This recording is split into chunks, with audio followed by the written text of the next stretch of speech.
En agosto de 2014 sale el libro publicado. ¿Desde qué momento vos empezaste a pensarlo?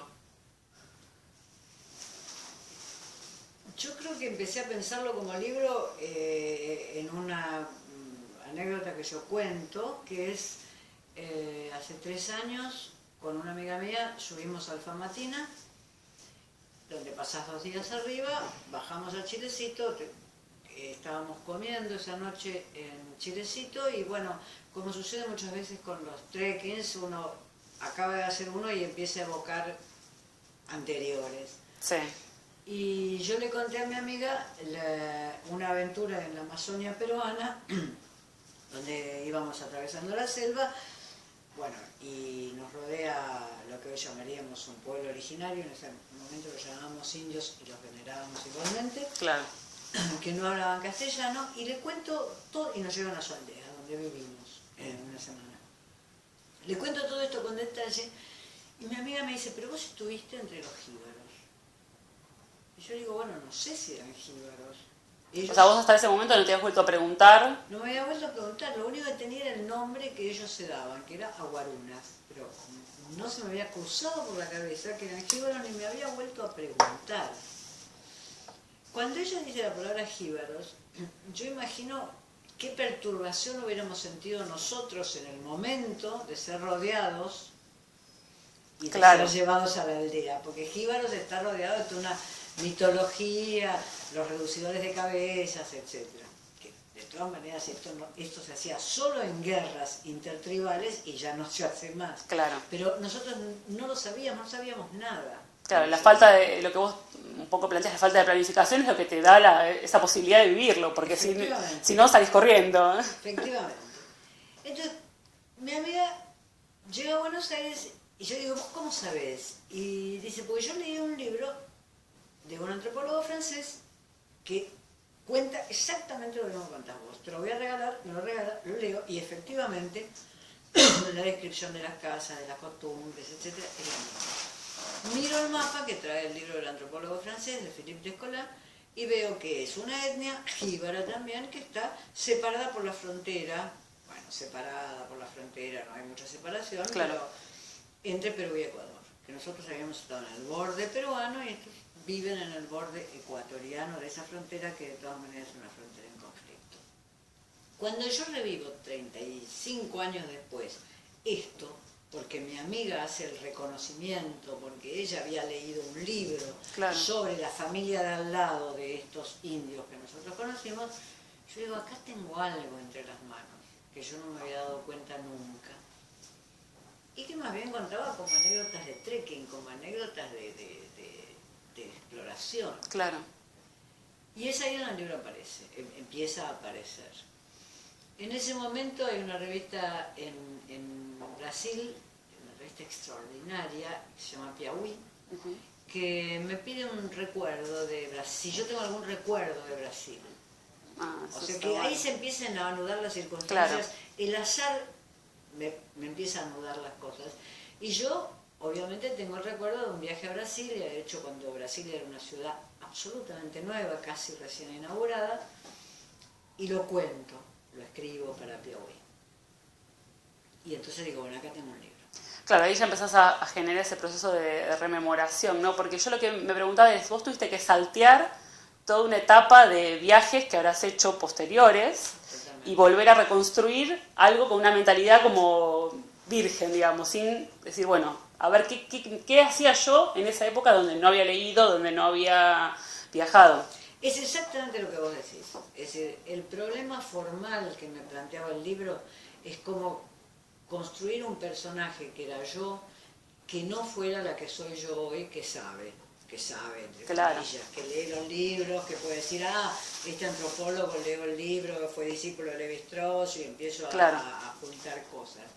El problema era crear a alguien que no sabía, porque justamente lo que yo quise evitar es crear un personaje ficticio que fuera re piola, viajero piola, que se da cuenta de todo.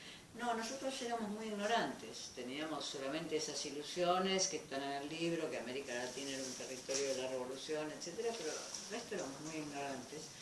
Y quería rescatar eso. ligereza, esa especie de levedad y de pasión que tenía esa chica de 20 y pocos años cuando hizo esos viajes. Y eso fue lo más difícil desde el punto de vista de la escritura. Claro. Al mismo tiempo no quería que el lector quedara como yo, preso de esa ignorancia, entonces lo fui acompañando por toda una explicación que va en notas a pie al final del libro, que no interrumpen la lectura, pero que van dando una explicación de qué era lo que yo estaba conociendo en ese momento. Claro. Y al revés, ¿a vos te pasó que cuando vos, digamos, en tu vida cotidiana de intelectual estabas leyendo, buscaste esos recuerdos antes sin pensarlos escritura? Muchas veces los recordaba, sobre todo con una de las personas que viajaron. Claro. Era un grupo de 4 o 5 personas, donde a veces viajaban 3, a veces 4, a veces 5. Los recordaba con aquella persona de las que viajó, con Alberto Sato, que además conservó algunas de las fotografías. Que son la que están en la portada. Claro, y fue muy gracioso, la última experiencia de ese recuerdo, yo estaba en la casa de él, en Santiago de Chile, porque él no volvió del exilio, se quedó en el exterior, es arquitecto. Yo estaba en la casa de él, en Santiago de Chile, conversando con su mujer y con el hijo de su mujer. Y entonces el hijo me empezó a preguntar cosas de los viajes. Él no estaba presente. Claro. El hijo empezó a preguntar cosas de esos viajes que habíamos realizado hace 30 y pico de años. Y yo digo, ¿pero por qué me estás preguntando esto? Y dice, bueno, porque quiero saber si Alberto exagera cuando cuenta. Claro, si las anécdotas coincidían. Coincidían, me estaba preguntando por las anécdotas. Yo dije, eso pasó en los últimos años, digamos, hace 2 años. O sea, esto anuncia que yo tengo un material en las manos. Claro. Y que con esta persona, para terminar de responder tu pregunta, yo había hablado, habíamos evocado las cosas, pero más bien de manera risueña, como quien evoca alguna travesura. Claro, porque eso también, cuando, viste en el capítulo donde vos hablás de la infancia y de ese viaje, y uno dice, son cosas que uno, si se pone a rememorar, tiene en su vida, pero ¿en qué momento eso se hace materia literaria? Porque podría no haberlo sido nunca. Bueno, ahí viene de una hipótesis muy fuerte con la cual yo empiezo a trabajar el libro, que es que todos que somos producto de los viajes de otros, en primer lugar. Sí, esa en primer lugar, me pareció muy claro como hipótesis. Sobre todo los argentinos. Claro. Es decir, quizás no puedan decir exactamente lo mismo un boliviano, un mexicano, que tienen pueblos autóctonos de millones de personas, pero los argentinos somos hijos de las primeras oleadas migratorias, es decir, europeos o gente que viene del Asia Menor, y luego de las segundas y terceras oleadas migratorias, que son los latinoamericanos. Esos somos los argentinos, es decir, que todos somos producidos por los viajes. Claro. Entonces, ahí me di cuenta que en mi infancia, por casualidad, o porque así era la configuración de dónde iban a parar finalmente los inmigrantes, en un lugar que en realidad es muy criollo, del norte de Córdoba, de Anfunes, yo había estado rodeada de inmigrantes. Un húngaro, un italiano, españoles, y que mi relación había sido muy intensa con esos inmigrantes. Además de venir de una familia cuya rama materna es de origen directo inmigratorio, abuelo gallego y abuela piamontesa, de origen directo inmigratorio. Entonces ahí surgió la hipótesis de soy producto de estos viajes también. Entonces por eso ahí decidiste como reunir viajes de tu vida, digamos. Los viajes, uno podría decir los de la educación. Claro, vos haces una diferencia entre turista y entre viajero, ¿no? Efectivamente. Y eso es, por eso también yo después pensaba, incluiste Malvinas porque no eras turista, ibas con otro fin. Claro, iba a trabajar, en principio iba a trabajar porque iba a cubrir para un diario un acontecimiento en las islas, y en segundo lugar porque Malvinas había sido un problema importante en mi vida desde 1982, desde la invasión argentina. Yo tengo una posición que es muy criticada, digamos, en Argentina, claro. y por tanto, aunque nunca había fantaseado ir a Malvinas, de repente, pero te puedo asegurar, una tarde yo estaba acá y dije, tengo que ir, seguramente si le pido al diario que me mande Malvinas le va a parecer bueno que yo haga la cobertura, claro. Tengo que ir, y se decidió así. Una tarde tuve como porque dice la visión de que yo tenía que ir a conocer esas islas en ese momento. Y yo pongo al final que creo que es el último viaje importante de mi vida, no puedo pensar en un viaje en otro más. más. Claro, yo lo que había pensado respecto a tu libro, no digo que podés hacer muchos otros viajes, pero ¿cuánto te puede quedar por hacer un viaje de aprendizaje, digamos, sin mapa?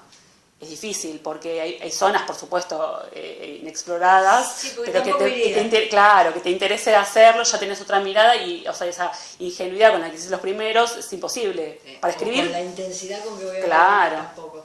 Digo, hay viajes que me quedaron por hacer y que no voy a hacer, porque además he perdido el interés que tuve en su momento. Yo hubiera muerto por ir a China cuando era pro China. Claro. Hubiera muerto, me hubiera ido caminando a Luján cuando claro. ir a China. No tenía ninguna oportunidad porque el partido en el cual yo militaba no mandaban a militantes del común a viajar a China, iba a la dirección del partido, cosa que me parece completamente lógica, pero yo hubiera muerto por ir a China. Muchos años después, hace 10, un amigo mío vivía en China y me dijo, te pagas el pasaje, que no es caro, y después de eso gastas un peso más. Tenés mi casa, mi auto... Sí, todo. Y ahí decidí no ir. Porque ya no era la experiencia que buscabas. Claro, ya no era la China que yo buscaba, obviamente era la China de hoy, la China capitalista, autoritaria y capitalista, no era la China que yo buscaba y dije, ¿qué voy a ir a ver? ¿Qué es lo que voy a encontrar? Yo decidí no ir. O sea que no creo que haya otro viaje fundamental en mi vida. Bueno, quizás, o sea, en función periodística, si algo pasara ahí, me mandaran a algún lugar, claro. quizás, pero no lo veo por la edad que yo tengo. ¿No? Bueno, por lo menos con el eje, digamos, que planteas, el saltarse el programa, ya están cubiertos, digamos, los viajes que vos... Sí, bueno, uno nunca sabe, ¿no? Lógicamente. Es todo lo que... No me puedo quejar, me he saltado el programa bastantes veces. Claro. Sé que hay lugares que me gustaría ir, pero por razones intelectuales, claro. estéticas, otras búsquedas. Pero sé que ya no voy a ir, o que quizás más bien lo que haga es, con suerte, si me invitan a hacer un trabajo, ir a los lugares. Claro, que lógico. Creo. Y ahora, en relación con los viajes que sí hiciste cuando eras así más joven, o sea, vos decís, se salta el programa. Mi pregunta es, ¿cuál hubiera sido el programa en ese momento? ¿Qué es lo que estaba marcado, si es que había algo marcado? ¿Y cuál era la motivación que los llevó a ustedes a viajar? ¿Cuántos viajes habían hecho?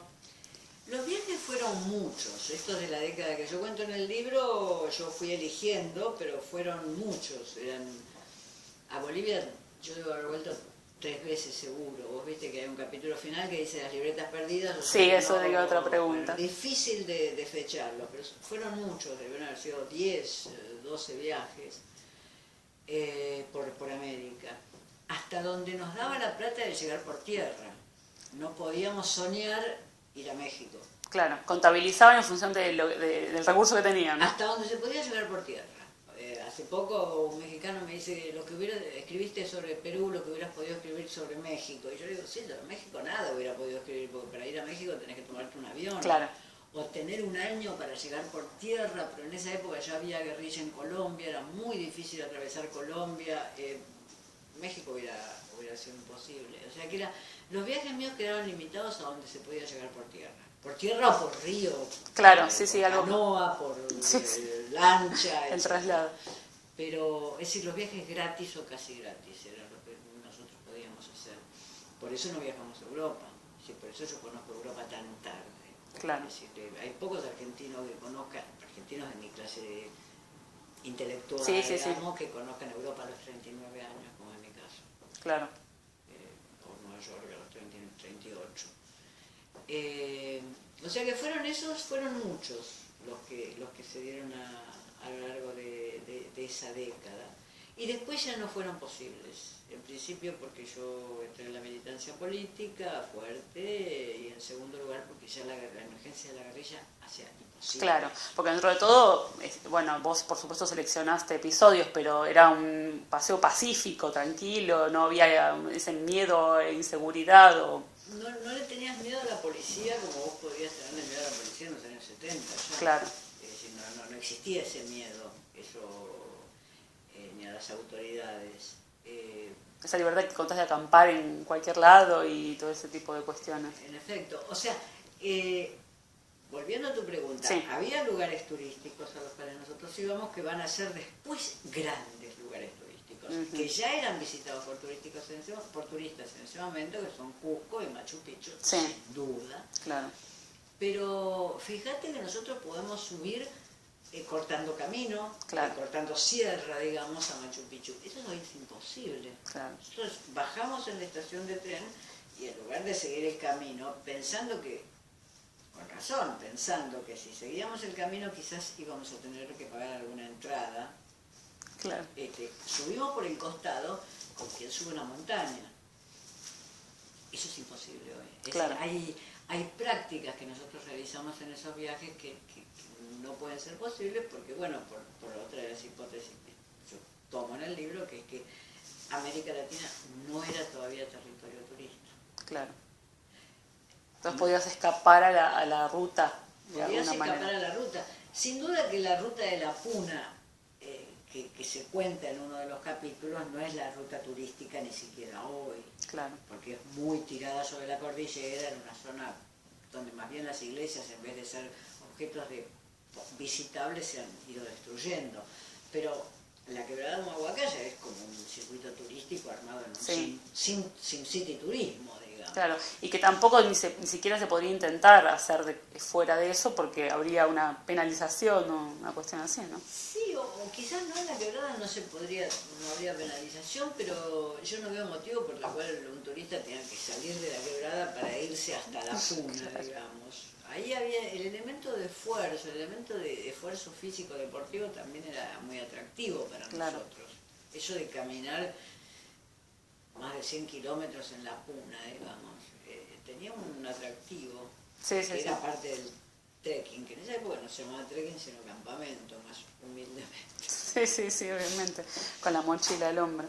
Y hay algún, digamos, ¿cómo seleccionaste vos los recorridos que sí incluir en el texto y cuáles no? ¿Por la memoria? ¿Por lo...?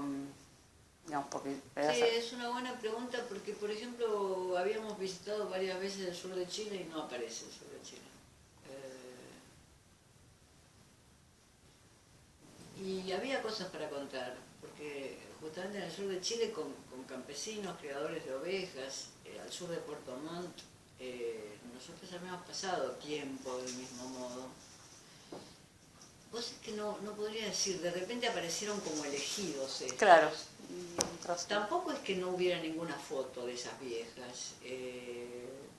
Tenía algunas de esas fotos que me fueron enviadas por este amigo, también del sur de Chile, y algunas realmente que hubieran podido suscitar un relato. Asistimos, por ejemplo, al traslado de una casa entera, arrastrada por bueyes. Increíble. Increíble, es una cosa. Y esa foto la tengo.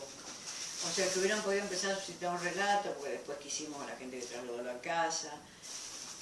Algunas privaciones de comida, que nos quedamos sin comida, nos quedamos sin cigarrillo en el medio de la cordillera. Había cosas, pero no apareció el sur de Chile, de repente no apareció. No apareció los caminos del sur de Lima por la costa hasta Antofagasta y el tránsito en el tren de Antofagasta a Argentina. Cuando elegí, estos me aparecieron. Eso quedó. Esto fue lo que me apareció, lo que a mí logró interesarme más. Yo no sé si el libro es interesante o no. Lo que digo es que tenés que empezar de que a vos te interese más escribir eso y no otra Claro, cosa. lógico. Sí, sí. No, la verdad que sí, el libro resulta interesante por esta cuestión que ya habíamos hablado de esa mirada que se pueda reproducir desde grande, porque tal vez si vos hubieras tomado, pienso yo, ¿no? Los diarios que hubieras escrito en ese momento, no es lo mismo. Porque... Eran muy pobres, de todas maneras. Creo que no daban nada. Daban una fecha y un lugar. Y un lugar. Quizás me hubieran ayudado a precisar, porque hay Claro. años de estos viajes que yo no te los puedo precisar. Digo, puede ser 64, 65, volvimos. Eran pobres los diarios. No, eran las fechas, los lugares, nombres. Claro. Algunos nombres me fueron surgiendo, es decir, gente que conocimos en Bolivia, los nombres me volvieron a la cabeza. En realidad, uno no se da cuenta que recuerda mucho. Claro. En el momento en que empieza a activar. Claro, lo que necesitas son disparadores que te sirvan para activar, ahí ¿no? recuerda, las fotos que me fue mandando Alberto, el amigo que viajó, también fueron disparadores. No hay que excluir que una de las personas que hizo casi todos los viajes murió hace 2 años, no hay que excluir que uno queda como con el recuerdo de otro. Claro. Que queda con el patrimonio, el recuerdo de otra persona. Sí. Eso no hay que excluirlo. Sí, también yo te quería preguntar sobre los compañeros, digamos, vos del viaje, o los que ahora se leen, los que están reflejados. No sé si se leen. Ah, porque no seguiste en contacto. No seguimos en contacto, yo no seguí en contacto para nada. Con el único que no interrumpí el contacto con el que te dio las su fotos. exilio es el que me dio las fotos. Y la persona que se murió era prima mía. Los otros 2 que entraban y salían eran estudiantes junto con ella en kinesiología de medicina.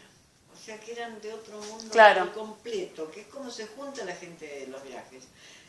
En otros viajes no contados en este libro, que sucedieron en la Argentina, más o menos por la misma época, iba gente que sí sé dónde está y la he visto eventualmente. Por ejemplo, el que es Viola del Cuarteto Cedrón hizo 2 de los viajes a la Patagonia de este tipo de viaje.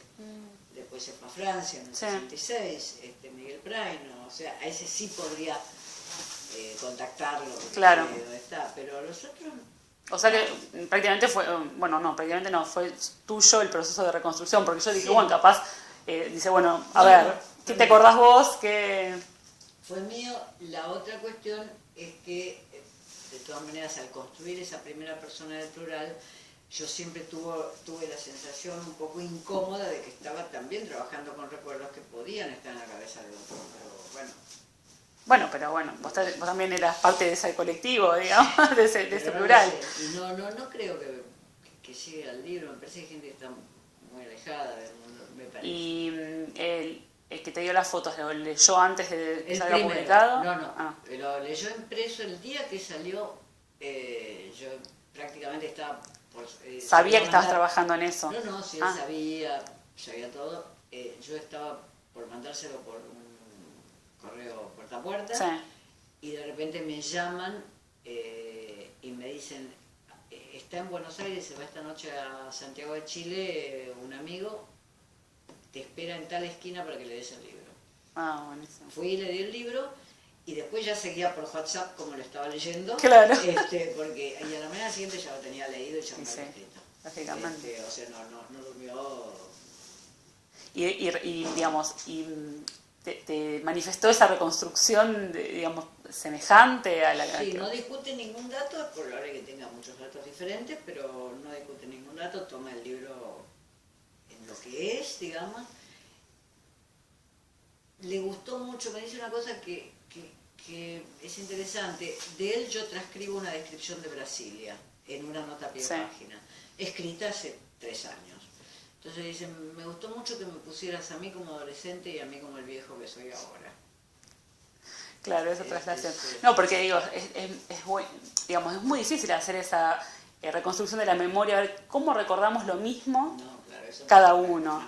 Entonces, probablemente si lo hubiera escrito sería otra cosa. Completamente diferente. Porque completamente. Vos fíjate, sí, no tenés por qué hacerlo en absoluto, ni ningún lector tiene que hacerlo, pero yo digo que llegamos de una manera, con un medio de transporte a Brasilia, y él dice que llegamos con otro medio de transporte a Brasilia.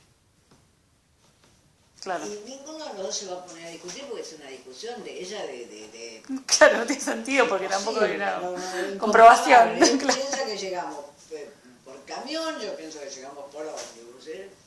Claro.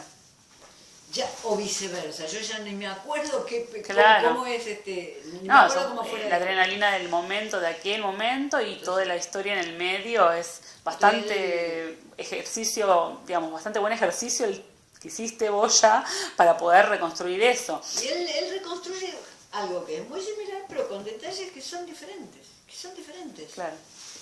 Y que posiblemente hayan estado todos los detalles, los de él, los míos, quizás la mitad del viaje fue en camión, la otra mitad del viaje fue en ómnibus, los detalles son muy diferentes. Sí, bueno. Ahora, hay ciertas cuestiones, no, en Belo Horizonte dormimos en un leprosario, sí, eso lo recordamos todos, porque quien duerme en un leprosario No se puede olvidar no nunca. se puede olvidar nunca. Lógicamente, lógicamente. De todos modos sigue siendo una construcción de un personaje el que haces vos, por tanto está completamente válido, ¿no? Eso, Sí, ese ahora personaje sos vos. pero yo tenía una incomodidad verdaderamente. Te generaba esa El idea. de que cuando yo hablaba en primera del singular era yo, pero cuando hablaba en primera del plural, que es necesaria en cierto momento, lo voy a decir yo y los demás. Claro, por supuesto. Tenía esa incomodidad. Como un compromiso con que tu voz... había alguien muerto, que ya directamente esos recuerdos yo me los había apropiado de alguien que no tenía ni siquiera el derecho a réplica. Claro, mira. Y a ver, ¿qué otra pregunta te iba a hacer?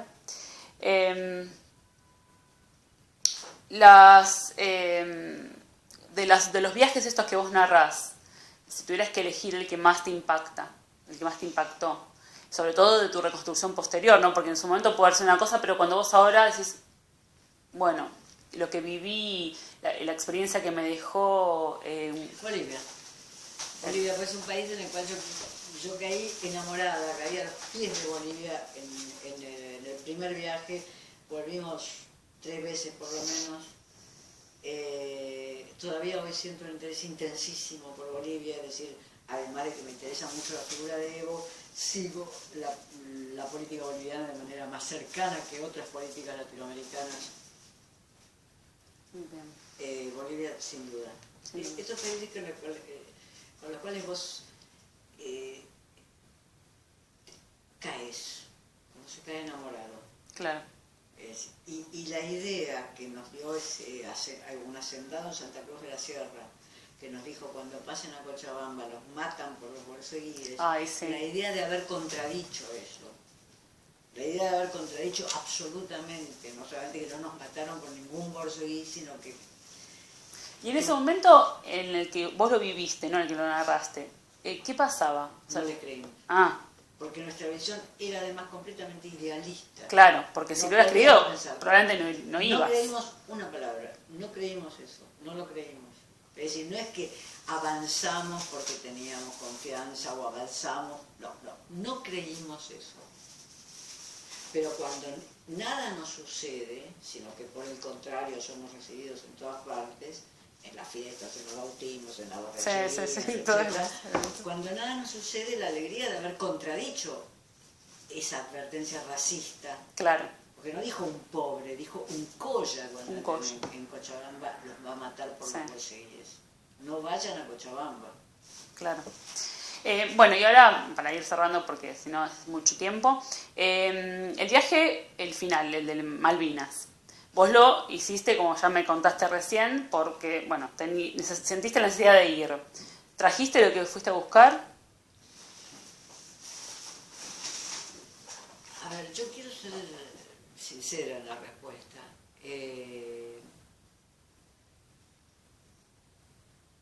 Yo vine reafirmada en la idea de que este no es un pueblo implantado, sino que es gente que tiene muchas generaciones, muchos de ellos tienen generaciones y generaciones allí, que es un lugar de trabajo bueno para chilenos, para gente de la isla de Ascensión y de la isla de Santa Elena y para algunos argentinos, que el mayor terror que tienen los malvinenses es que un día Gran Bretaña los abandone, porque piensan que va a llegar el general Menéndez de nuevo. Yo decía, no va a llegar ningún general Menéndez, quédense tranquilos, Claro. pero ese es el mayor terror. En todo eso vine reafirmada.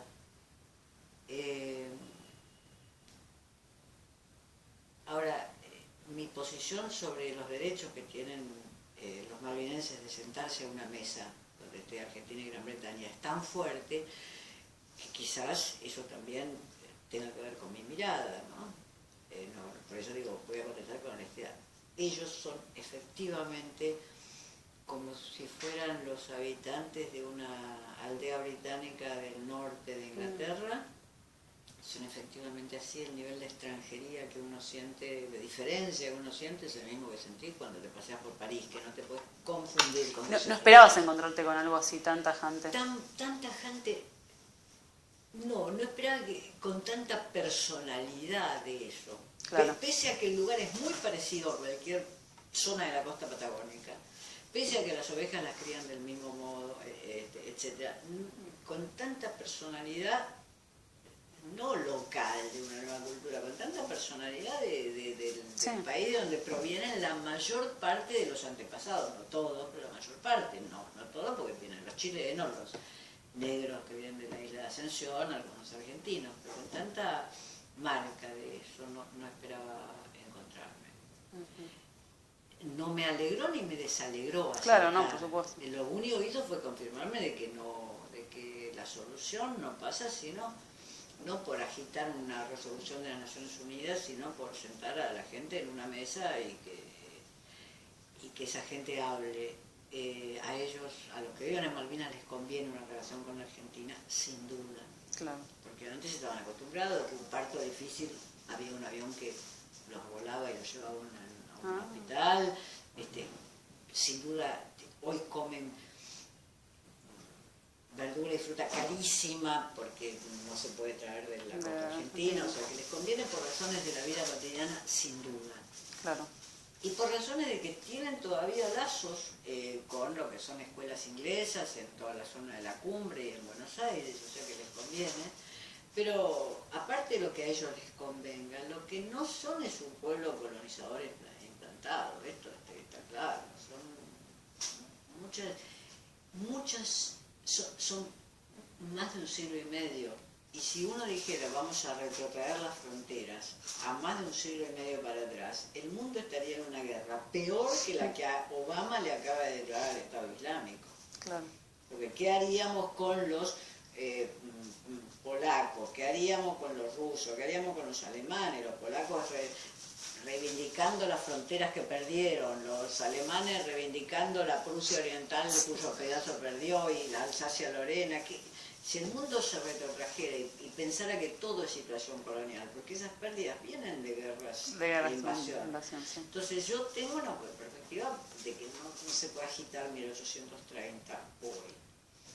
Y que la Argentina pierde una gran oportunidad de hacer un estatuto respecto de las islas, que es un estatuto que les favorecería más mucho económicamente. Yo hablé mucho con la gente que vigila la pesca, bueno, ¿sabés cómo vigilan la pesca? Y así están con mucha plata. Claro. Porque no puedes sacar una mojarrita de ese mar que no lo pesen, lo midan, le sacan fotos. Y claro, y todo eso se pagan. Obvio. Están ahí rusos y japoneses pescando en la plataforma continental sin que mientras los argentinos hacen patriotismo territorial. Están ahí. Claro. Justamente el dueño de casa era de una de las agencias de vigilancia de vigilancia de la pesca. Y cuando me hace esa fiesta al final para despedirme, están sus compañeros de trabajo. Claro. Entonces la Argentina encontraría formas de negociar todo eso. Que no es agitar, me parece a mí, el hecho de que sea una población implantada, etc. Claro. Bueno, y vamos a terminar entonces ahora con el ahora qué, con tu libro, ¿no? Vos saliste del plan también o del programa con este libro que uno lo va a ubicar en la biblioteca y ya no está más ni en sociología, ni en estudios como venías redactando sobre la sociedad, que si bien tenían anécdotas muchos de ellos, no es en el mismo estilo. Y en tu papel de creadora de ficción, porque en realidad es tu biografía, pero es narración. Es una narración. Narración no voy a decir que no lo es, no te voy a discutir a vos, no lo es. Es narración. Es narración. Yo no soy una persona con mucha continuidad. Si bien vos podés agarrar mi libro y vos decís, bueno, en la biblioteca pongo una modernidad periférica, el Imperio de los Sentimientos, el Borges, los pongo los tres juntos. Sí. Después, qué sé yo, o también le podés adosar escritos sobre literatura argentina y el último de ficciones, si tenés ahí un paquetito. Claro, que más o menos. Pero fíjate que tengo muchos clivajes, no tengo la paciencia de insistir décadas en un tema. Es un defecto porque las personas los escritores yo más admiro, los ensayistas que yo más admiro, ha sido una insistencia absoluta. Es decir, Barthes y Benjamin han tomado un tema y no lo han valorado. O sea que es una deficiencia. No, bueno, no. Para vos, ¿a vos te parece que sí? No, yo no creo que sea así. Saldeo, qué sé yo, después qué, no sé. Que no sé. No, yo decía el después que sí, digamos, te había sentido cómoda, digamos, en este nuevo rol de escritora, ¿no? Lo único que te puedes estar segura es que después no hay ninguna novela en mi vida. Cuando yo escribí Escenas de la vida postmoderna, que tiene como pequeñas escenas, venían mis amigos o quien fuere y me decían, ¿y después viene una novela? No. Y yo dije, no, después no hay ninguna novela, quédense tranquilos. Claro, la novela no va a estar. Me gustan suficientemente Sergio Chefe, Juan José Saer, etcétera, como para novelas no hay. Para no meterte en el mismo campo. No o sea que eso seguro. Ahora, después que lo otro no sabes. La verdad no sé. Y bueno, lo pones en la biblioteca el libro y queda al lado del de Sarmiento.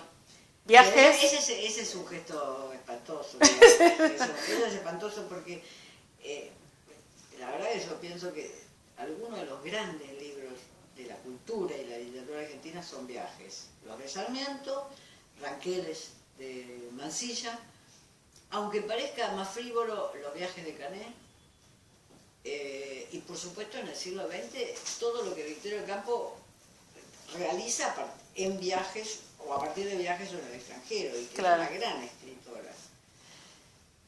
O sea que lo mío fue un gesto en realidad un poquito over the top, como dicen los ingleses, un poquito exagerado. No, yo creo que no. Justamente a mí me pasó eso, que capaz en las otras entrevistas que esto vamos a no estaba, pero yo leí Los viajes de Sarmiento, porque me tocaron leerlo en la facultad, que si no, por ahí no los había leído nunca. Y entonces cuando yo dije viajes, o sea... Sí, y además, con los grandes libros uno puede hacer dos cosas: evitar leerlos mientras escribe o leerlos mientras escribe. Exacto, ¿y vos qué hiciste? Yo hice lo segundo. Okay.